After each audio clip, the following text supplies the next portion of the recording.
No surprise here on a sunny afternoon at Gillette Stadium. The Patriots wallop the New York Jets 30-14 to improve to 3-0 on the year. The Jets now 0-3. My name is Mike Petralia, joined as always by Evan Lazar. Evan, I thought this story of this game wasn't so much about the 30 points as it was a shutout by the defense for most of the game. The defense actually hasn't allowed a touchdown all season. The first unit in the Super Bowl era to start their first 3 games of the season without allowing a touchdown. Obviously, the 2 touchdowns the Jets scored today were not against the defense.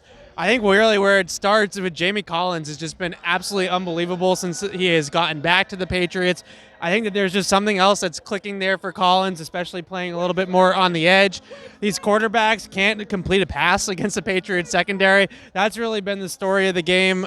Really for all 3 games, I would say, but it's just stolen some of the thunder from the offense with the Antonio Brown storyline and all that other stuff. This defense is here to play all season long. You know, and we both have written about Jamie Collins this week. I wrote about how Jamie Collins takes this defense to the next level, and we saw it again on Sunday.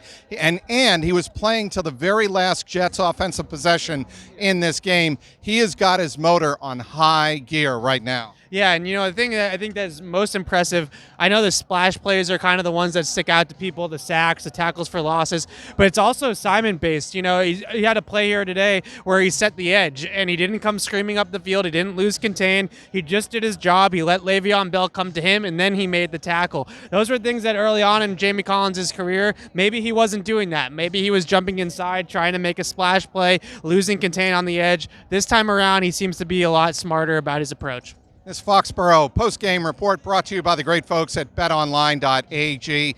Head on over to our exclusive online sportsbook betting partners, betonline.ag, and use that promo code CLNS50 for a 50% welcome bonus. All right, we do have to talk about the offense. Obviously, no Antonio Brown. He played 1 game and he was out. But for this Patriots offense, at least for the first 15 minutes of the game or 20 minutes of the game, Evan, I thought, was like opening night against the Steelers. They spread the ball around. Another touchdown pass from Tom Brady to Philip Dorsett.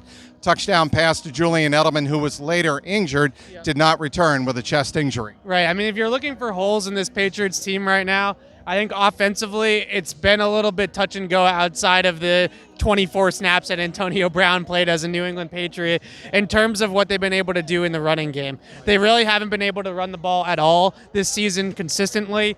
They've done it a little bit in short yardage, but in terms of first and second down rush success, it's just not right there for this team right now. I understand that people think that they're too predictable with Sony Michel on the field, but they had the same situation last year. Very predictable with Sony Michel on the field, and it didn't matter. They were able to just outmuscle and outmaneuver opposing teams. Right now, the blocking up front, no Rob Gronkowski, no James Devlin here today. It's all starting to pay dividends, and they aren't as good of a running team. This team this year might need to be a pass-first team and really be reliant on Tom Brady's arm. And finally, we cannot talk about this game without talking about 2 exceptional athletic plays. One by Josh Gordon on 3rd and 22, I believe it was, from the Jets' 32-yard line. A grab down the left sideline that was acrobatic, doesn't do it justice. And the other play was right behind us, Matthew Slater.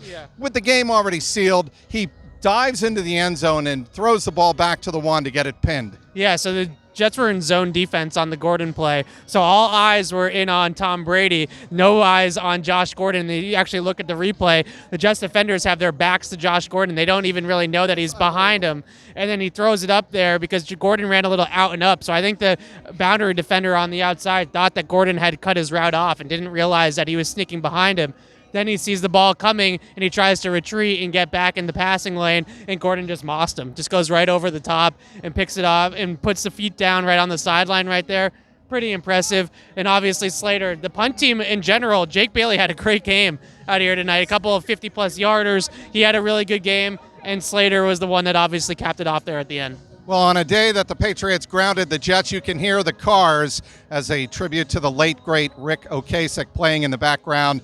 The Patriots drove all over the New York Jets on this Sunday afternoon. As expected, they were 3 touchdown favorites. Now, up next for the Patriots, New Era Field in Western New York. Next Sunday, it'll be the Buffalo Bills up next for the 3-0 New England Patriots. Again, the final score, the Patriots 30 and the Jets 14. Inside Gillette Stadium, Evan Lazar, Mike Petralia, CLNS Media.